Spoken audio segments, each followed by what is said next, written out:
guys. So, I wanted to talk about toxic family relationships today. I have to say that my family has been very toxic to me, and I have to keep my distance. It's weird.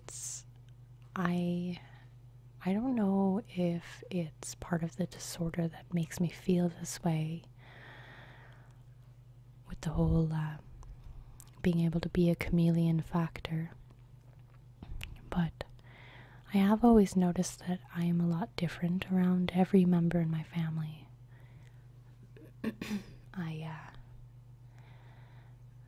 I'm one way with my mother, I'm one way with my middle sister, I'm one way with my little sister, and I'm another way with my stepfather.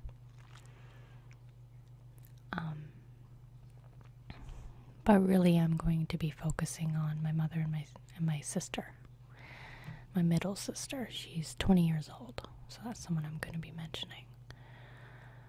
Anyways, I don't really know where to start. All I can say is that it's taken this long for me to realize that keeping my distance is the healthiest thing for me to do. Everybody needs their family, but if it gets to the point where they're actually sometimes making you worse and holding you back from, the healing process, I guess you could say. And also having them somewhat be the cause of the disorder. And I know that might seem a little harsh, but I guess this is my story, part 2. So I'm gonna start with my sister.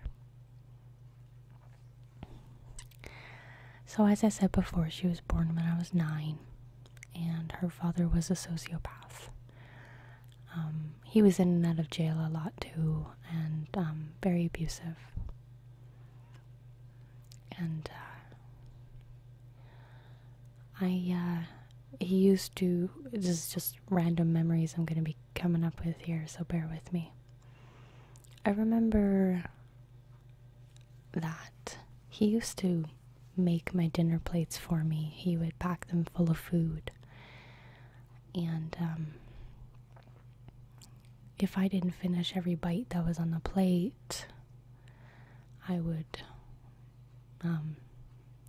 pay the price. I don't want to go into any gory details. Either that or my mother would.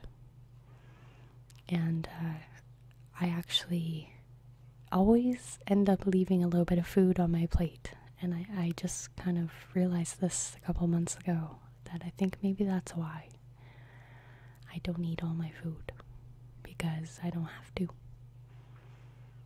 But that also somewhat, I think, plays a part in a little bit of an eating disorder.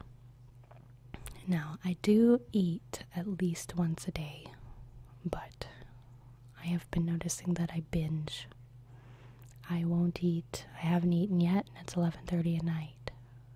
I don't eat all day, and then I pig out, which I really can't eat that much food when my stomach's been shrunken like that. And I really think that has a big part in me being like this. I know it's not good for me, and I get low blood sugar problems and all that crap, but that was just a random memory. Everything kind of ties together in the end, I went and saw my psychiatrist today. I go see her once a week, and she really does help, big time. So I'm going to start with my sister. She was about, I think she was about 1 or 2 years old when we left her dad. I don't even know how we got out of there, but we did. So, 10 years of living with this man. Pretty sure it had a pretty big effect on me. And I always thought I was over it, and I never really thought anything, I thought, well, that's in the past, but I did 3 months of intensive therapy just recently, and they really dig through your past, and apparently there's a pretty big significance, well, he played a big significance in my growing up, obviously. I just never came to terms with it.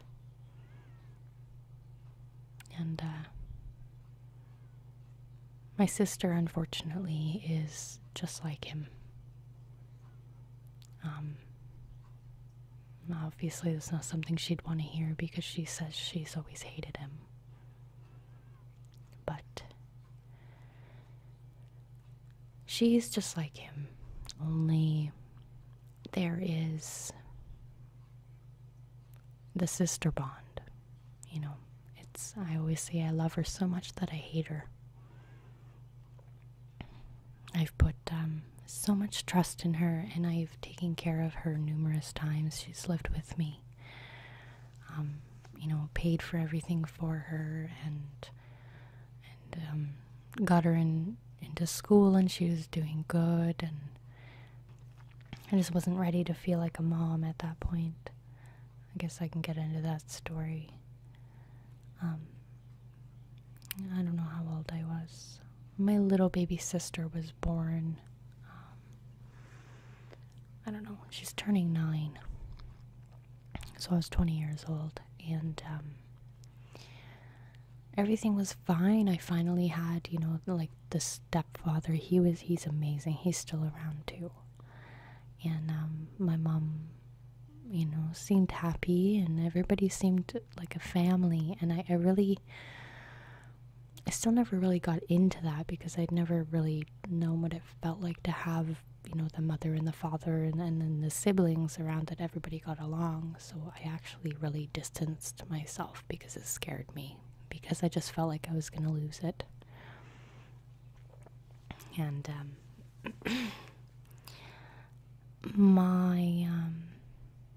I have to start with my sister's story this way with my mom, because this is what I'm getting into. Sorry guys, I'm babbling. It's been a long day.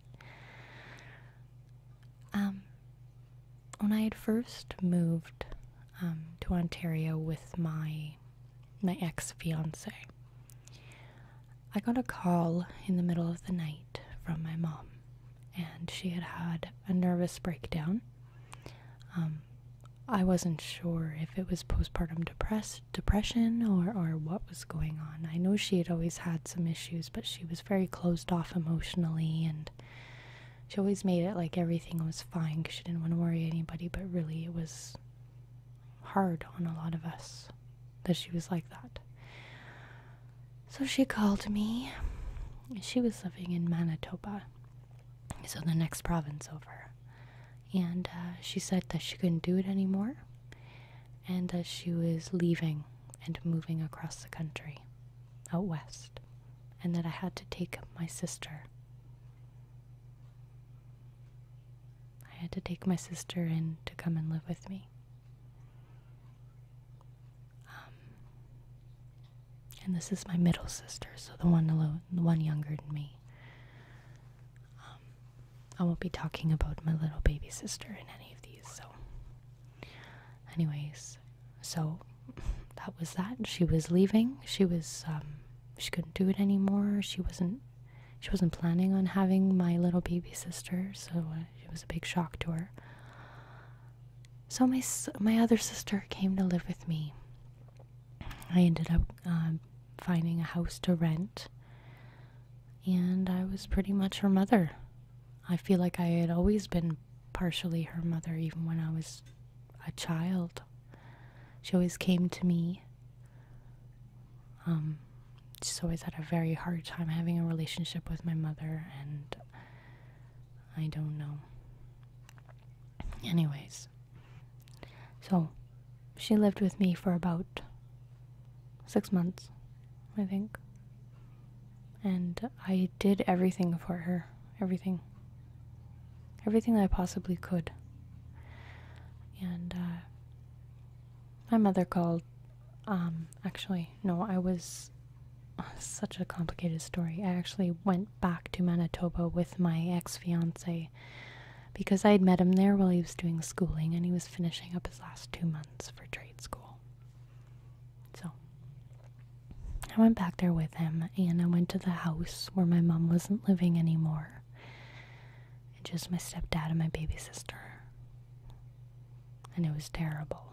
It was terrible. The place was a mess. There was fruit flies everywhere from her wine bottles. She'd obviously been drinking a lot. Which I'd never known my mom to be an alcoholic, but I was wondering at that point. I was babysitting my baby sister one night when my stepdad was at work. Hadn't heard from my mom in a while. She's all the way across country. And guess who walks in the back door? After I'd put my baby sister to bed, read her a story, tucked her in, and my mother walks in the door. So she abandons her family and then just decides to show up.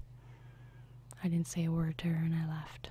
I told her that my baby sister was tucked in and I left. And that, I think from that point right there, I had lost my trust in her completely. I understand if, I told her that I understood that she had a breakdown and, that stuff happens, but you don't abandon your family. I had just finally had a family and it was just gone. So I was pretty mad at her. I guess I always will be. I'm trying to get rid of it though. So, going back to Ontario, my sister's living there. My mom calls up and says that she wants my sister taken out of school and she wants her back home. And this is the middle of her semester, so I said no. And I stepped on her toes and I felt like I was doing a better job than she could. And I think I was 22 years old. And so I canceled the plane ticket that she had booked for my sister, and I said, no, you're not taking her out of school. So I had put myself in the mother role because I was forced to be in the mother role with my sister. And this happened one more time. I ended up buying a house. My sister had eventually ended up moving back with my mom. And that was obviously hard for her too. We were very, very close. Almost too close. Almost, she treated me like I was her mother, and I treated her like she was my daughter. And my mom didn't like that. So I ended up buying a house, and I got another call from my sister this time. And now I know it was all lies, because I can see the clear picture of her now. But she had told me some horrible things. And once again, I stepped on my mom's toes and I forced her to let my sister move back in with me. Now, after going through all of that therapy, I had realized that I was obviously getting something out of it. I was fulfilling my own need to nurture and to try and be better than my mother. At the time, I obviously didn't think of it that way. I just wanted to rescue my sister. That's all I ever did, was rescue her, rescue her. So, that did not go over well. My sister started binge drinking and skipping school and lying to me about it, anything that you would think a normal teenager would do, but this was extreme. And actually, neither of us had been diagnosed yet with anything. My sister also has been diagnosed with BPD, but she also has sociopathic tendencies, and I'll tell you why. So my sister ended up, I kicked her out. I said I couldn't do it anymore, so I took her in and then I kicked her out. We didn't talk for a while after that. I went about my life, not having any contact with family. This is a normal thing for me. So I went about my own thing and got a career and had a house and got a dog and a car and all that stuff. Anyways,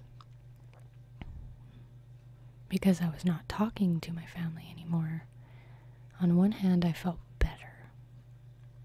I felt in control of my life. I felt happier. But as time went on, my ex-fiance had this, what everybody said was the perfect family, and he had a big family too. And they all welcomed me with open arms. Don't get me wrong, they did. But I was upset that I felt like I couldn't have that. And I felt alone. It didn't matter where I was. I felt more alone when I was in a crowd of people that loved me, because they weren't my true biological family, and I'd never felt like that. Like they accepted me more than my own family did. Anyways, my my anger had started getting the best of me, and I started drinking every day. Sometimes I would drink for 3 days straight. And I just said it was because I was bored. I lived out in the forest, like out in the bush. And there wasn't really much to do. I had no internet. I had no cable. We pretty much spent all our time around bonfires or in the garage working on cars and snowmobiles. And, I was one of the guys. That's another one of my chameleon sides. I can do it. I liked it for a while, but I always felt like something was still missing. Anyways, my symptoms started to get the best of me, I guess you could say, and I became very suicidal. I didn't trust anybody. I felt alone. My ex actually was no help. He was probably the most invalidating person besides my mother I've ever met. So he was not good for me. Yeah, telling me to suck it up and just, I'm messed in the head, all that. Yeah, all that awesome stuff. So he was no help. Anyways, we ended up having a pretty big fight, and I ended up moving. I left everything behind. I've done this many times. But that was probably the best thing I could have done for myself at that point. I left my house and my friends and my, extended family, my career. So I moved back in with my mother and my stepfather too. We were all living there, actually. All of us, my other 2 sisters, and it seemed good for a while. But my sister, we all knew, she did not have her symptoms under control. She wasn't taking any medications I don't condone pushing meds at all. I really don't. I don't even like taking them, but I do. I think it's a responsible thing to do sometimes if you're that uncontrollable. And she didn't care. She didn't care who she hurt. She really didn't. She had come out and said that she had been cutting herself. This is a big trigger, so be careful. But they were superficial cuts. They were little scratches, and she was doing it for attention. But I did feel bad. I know what that felt like, but there was a difference, and she did them for attention, and I did it secretly, and I hid my wounds and my scars. That's not something I'm proud to flaunt around, but she always did. She always got the attention for it too, which I thought was kind of sad to be like that. But anyways, I'm getting off track. I'm kind of all over the place.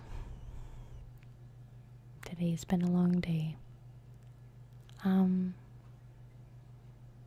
The story with my mother, I can't really go into too much detail because it really triggers me. And I don't feel like crying. But that's one thing that I actually have to work on is I'm an anger junkie. I don't know if you've ever heard of anybody being addicted to anger. And there's probably going to be some comments on this, but I am addicted to anger. I would rather be angry than sad any day, and I'm sure a lot of people can relate to that. I don't let myself cry when I really should, because crying leads to sadness, leads to grieving, leads to acceptance. And accepting is the first step in really, really, really trying your best to overcome things that have happened to you. But I do get stuck in this anger mode, I really do. I feel it gives me power. It's exhausting, but I don't know. I guess it's not healthy.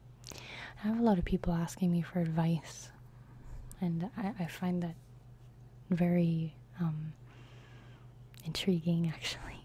I try my best, but I'm really by no means, I'm not there yet, guys. Anyways,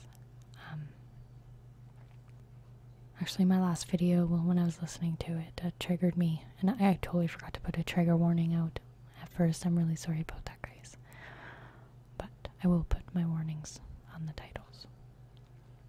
And listening back to that, I mean, I feel so shut off from my emotions when I'm talking about this kind of stuff, and you guys are probably, like, I can only imagine what you're thinking when you're listening to it. But listening back to that, as an outsider, listening to myself, I really see that I have a long way to go. Because it made me sad listening to it. But I didn't let myself cry. When I was younger, I wasn't allowed to cry. If I was to cry, I was weak, and I would get smacked around for it. So, it's very hard to overcome. But I don't know. I guess this is a little bit more of my story. So like I said before, I am very distanced from my family right now. My mom, I have to be careful because she judges. She's very quick to judge. A lot of criticism. And I feel almost like a child when I'm talking to her. You know, I'm almost 30 years old, and I feel like I'm still looking for her acceptance. I don't know why. I mean, when I say it out loud, it feels ridiculous.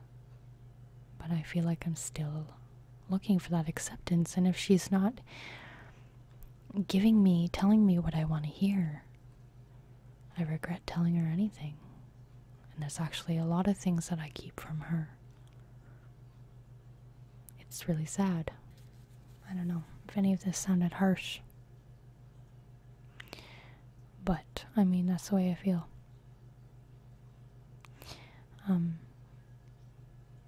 I'm just getting excited to make my own family. I'm in such a good, happy place, and I'm moving soon. Moving in a couple weeks. So I'll be taking a little bit of a break from YouTube. Not long, though. And I'm just surrounding myself. I'm really trying to surround myself with people that support me and love me, and they don't judge. They don't judge me. And they love me for who I am, and I'm really lucky. I don't know where I'd be without them. So, like I said, if anybody wants to talk, or you can send me a message, anything like that. I do read them all, and even if I take a couple days, it's because I'm trying to think of what to say.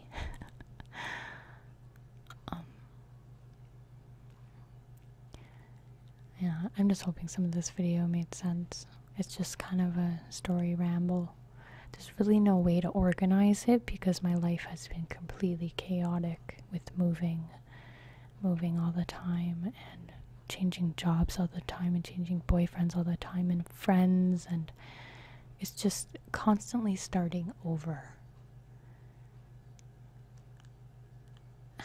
And I vow to myself that any new start's going to be a good start now. I really am going to try my best.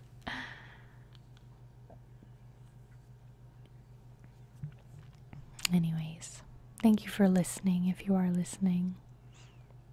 I find it very sweet and supportive, and I'm sorry if I triggered any of you, but I hope you guys have an awesome day, an awesome night.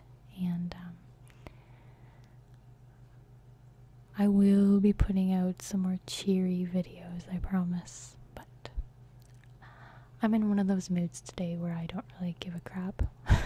So, anyways, talk to you later, guys. Bye.